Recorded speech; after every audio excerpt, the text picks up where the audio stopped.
தேசிய இந்து கோவில் வழிகாட்டி குழு அறிவித்துள்ள 4 நிற வகைப்படுத்தல் தீர்வு மிகவும் மென்மையானது. இது கோவில்களின் உண்மையான வரலாற்று சிக்கல்களை பிரதிபலிக்கவில்லை என உரிமை கட்சியின் தலைவர் பேராசிரியர் டாக்டர் பி ராமசாமி விமர்சித்துள்ளார். இத்திட்டத்தில் பச்சை நிறம் சட்டப்பூர்வமாக பதிவு செய்யப்பட்ட கோவில்கள், மஞ்சள் நிறம் தனியார் அல்லது முஸ்லிம் அல்லாத வழிபாட்டு தலங்களுக்கான நிலங்களில் கேசட் செய்யப்படாத கோயில்கள், ஆரஞ்சு நிறம் நில உரிமையாளரின் அனுமதி நிலுவையில் உள்ளவை, சிவப்பு நிறம் எந்த ஆவணமும் இல்லாத கோவில்கள் என வகைப்படுத்தப்பட்டுள்ளது.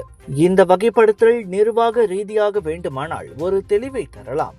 ஆனால் காலனித்துவம், சுதந்திரத்துக்கு பிந்தைய காலம் ஆகிய வரலாற்று சூழலை பிரதிபலிக்காது என ராமசாமி சுட்டிக்காட்டினார். சுதந்திரத்திற்கு பிறகு நிலம் ஒதுக்கப்படாததால் அல்லது இடமாற்றம் காரணமாக உருவான பல கோவில்கள் சிவப்பு வகையில் அடங்கும். இதனால் அவை அழியும் ஆபத்தில் சிக்கக்கூடும் என அவர் எச்சரித்தார். தவிர இந்த வழிகாட்டி குழுவின் தெளிவுத்தன்மை மற்றும் அதற்கு யார் ஆணை அதிகாரம் கொடுத்தது போன்ற கேள்விகளையும் ராமசாமி முன்வைக்கிறார்.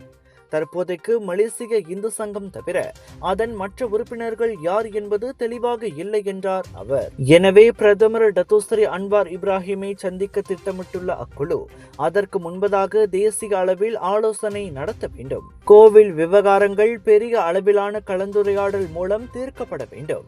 மாறாக போகிற போக்கில் சாலை சமிக்ஞை விலக்கு அணுகுமுறையில் அல்ல என ராமசாமி வலியுறுத்தினார்.